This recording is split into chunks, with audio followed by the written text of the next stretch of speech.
Surveys are a way we can connect with our employees to get a critical understanding of what they need and how to improve their overall employee experience.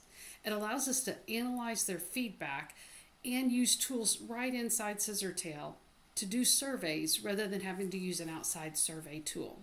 So here's an example of a dashboard after a survey. So you can see I can see all of my responses, how people, what my top favorable were, my unfavorable, and lets me analyze those employee insights. I'm going to minimize this. And back inside Scissortail, I'm in the survey. So I can search for survey up here at the top, and it's under HR Setup, Surveys. Or if I want to go the long way, I could go Settings, HR Setup, and then down toward the bottom, Surveys. I already have a survey built. I'm going to go ahead and come back out of it. It's a test survey, and we're going to look at just an example.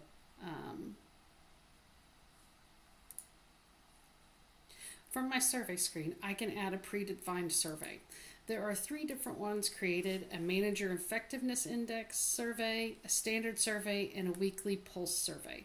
I recommend starting with one of these as an example and building yours out from there. It can give you great ideas for questions and responses to those questions.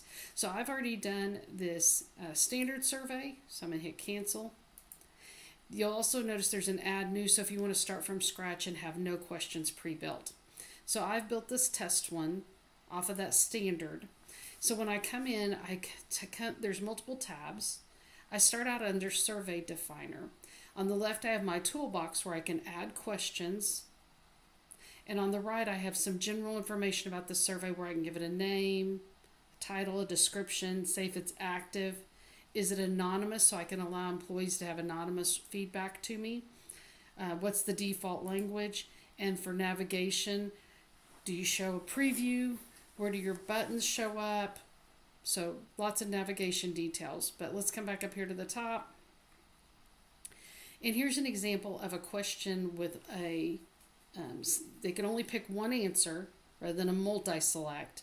So when they pick one, that eliminates the other questions and I move on to the next one. And so this one is, I'm proud to work for this company. And you can see I got different answers, so I may want to take a couple of these extra ones out at the bottom.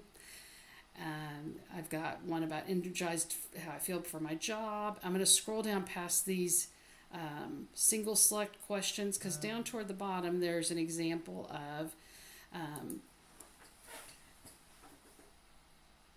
a text box for them to enter information. If I want to add additional questions to this, I can add one, put in what my question is,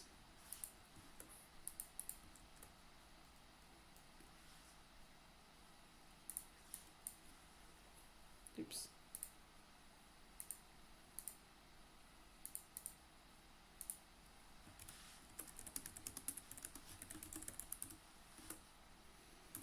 And then I can say, is it visible? Is it required? Is it read-only? And what type is it? This one's a text box. I can have an input. I can have a data list. I can hide different information. So let's go back here and I'm going to delete this question. And maybe we want a radio group. That's kind of the ones we've been seeing are radio groups. A single option, that's where it's a text box. A multi-select is where they can select more than one of them. A rating example. And a ranking example where they put things in order. So maybe what's most important kind of question. Once you get all your questions created, you can go over and test the survey. So I can come through, fill it out, make sure it's working, the questions are doing what I want them to do.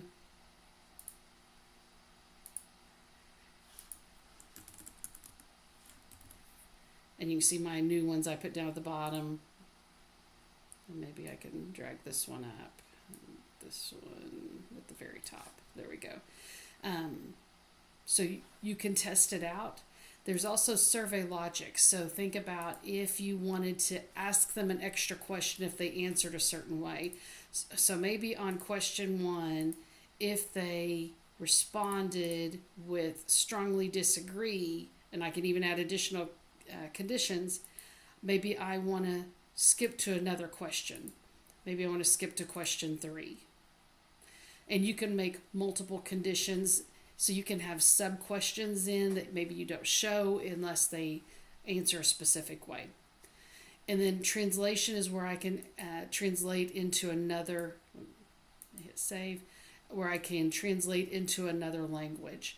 So everything in Scissortail can be translated to another language that is part of the program, but if there's any typed words that you put in, those have to be manually converted to display in another language. So surveys might be a good place to put in another translation.